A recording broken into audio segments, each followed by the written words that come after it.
bring in our second eco rock star. It's Senator Andrew Zwicker. Senator Zwicker, if you're there, when he's not supporting environmental policy in the New Jersey Legislature, he's part of the team smashing hydrogen into helium to create emissions-free energy at the Princeton Plasma Physics Lab. So, ladies and gentlemen, Andrew Zwicker. Senator Zwicker, are you there? I am. Thank you, Sean. I appreciate that. I could spend my whole time talking about fusion energy, but I won't, except to point to people that last week the White House had a big announcement about accelerating the path to fusion energy. And I hope that, sometime in the near future, we're having a conversation about the first fusion pilot plant in New Jersey, and possible would be in South Jersey at one of the nuclear plants. And those conversations are starting right now. They're moving from the hypothetical into the we're headed there. But there's a lot of exciting things happening in fusion. I represent, for those of you who don't know, the central part of New Jersey. So unlike South Jersey, I have to always defend the fact that we exist. Yeah, that was my question. Does Central Jersey really exist? Right. And the governor had to go on to Stephen Colbert to declare that Central Jersey exists. It's in my Twitter bio that I represent what does definitely exist. I'm not going to enter into anything about Taylor Ham or any of the controversies on the politician. So, but because I've spent my entire career working on fusion, there's a couple of things. One, I come into the legislature with both a science background and environmental background, a fighting against global warming background. I also come with a sense of optimism because of the fact that fusion is a long-term change the planet type of project, but difficult thing to do. And what you do, Sean, what everyone in Tri-Counties is doing, what our commissioner is doing, is a long-term, because we know that, of course, the battle against polluting our air, polluting our water, making sure we transition to carbon free is never ending. So I'm thrilled to be here, even if virtually, but very appreciative of all of the work that each of you do, just because you care, just because you are fighting for our present and our future and our kids and all those various things. So I'm happy to be here. Awesome. Since I've been in, it is something I've been working hard on. I see Professor Sue Dard is here. We talked quickly in your intro about low carbon concrete. I was happy to spend the last year trying to push that through the legislature. We didn't quite get it to the finish line, but before the session ended, but we are certainly going to come right back to it, because we know, everyone on this line knows that about 8% of our CO2 emissions comes from carbon. This is a low-hanging fruit. We just got to get the legislation right. And what I really like about that is that it does it in a way that's a carrot, not a stick. It's sort of how we approach accelerating electric vehicles, in that we look at that delta between the cost of any new technology and how can we make sure that that cost is not a barrier to those who are going to use material that is good for the environment, yet structurally can handle all the various things that we need concrete to handle.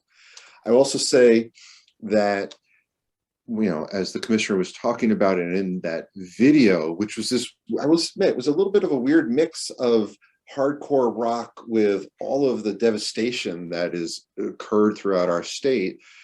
But I represent, in my area, I represent Manville.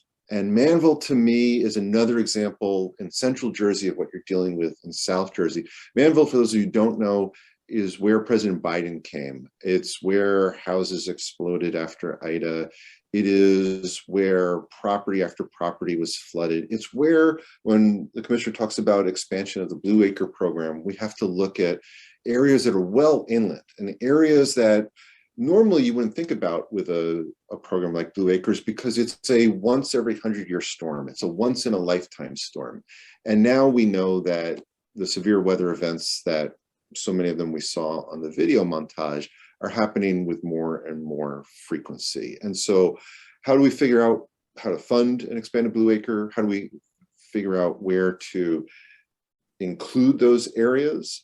And then how do we figure out ways, because look, when I talk to the people in Manville, there are some who are eager to participate in Blue Acre. And there are some who this is their home, right? And they don't want to leave. And there's a lot of pain and hurt and pride. And so how to do that from a public policy perspective is something that we're going to have to figure out.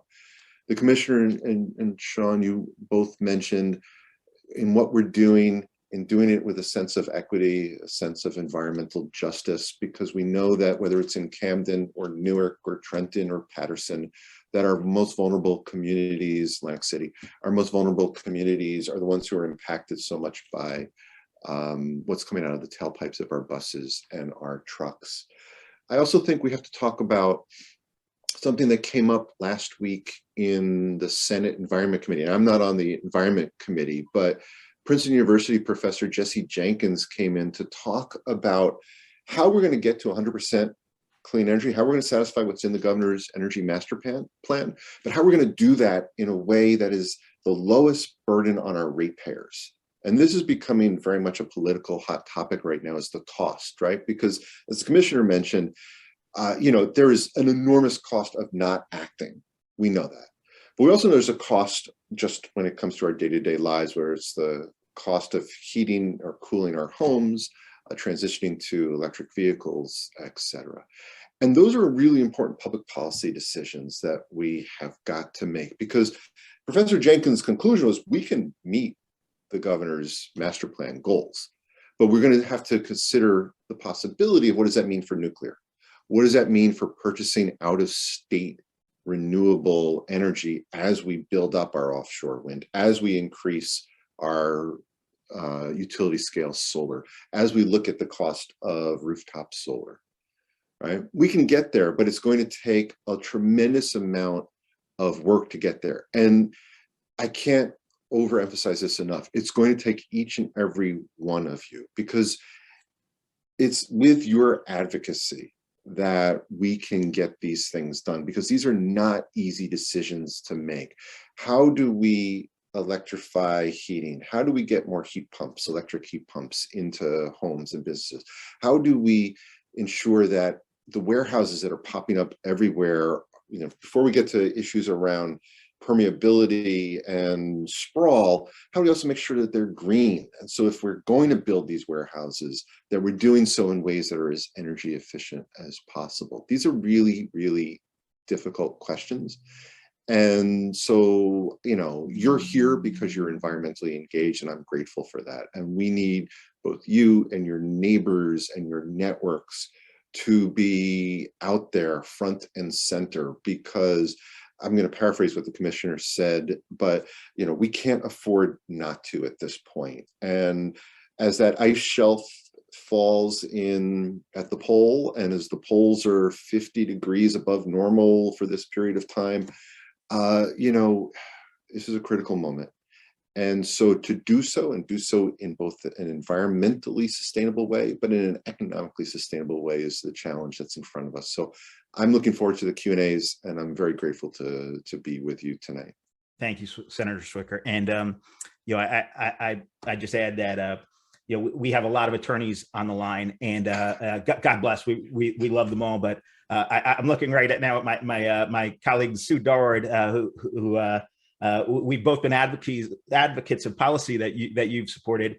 And oh my gosh, some of this stuff is pretty complicated. And when you go to a hearing and the bill sponsor is a physicist talking about really complicated scientific stuff, it's a little bit of a stress reliever. The advocates don't have to do all the homework when we have scientists out there talking about it. And the other thing, because you mentioned low carbon concrete, back to the beginning of the meeting when Commissioner Jeff Nash mentioned this air quality initiative.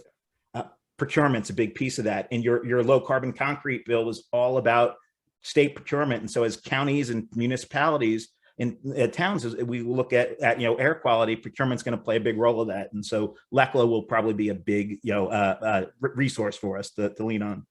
Yeah, if I could just very quickly, we talk about procurement in lots of different ways, and we talk about ensuring that when we're procuring, we are procuring in a way that's equitable. Right? So small businesses, veteran-owned business, women-owned business, minority-owned business.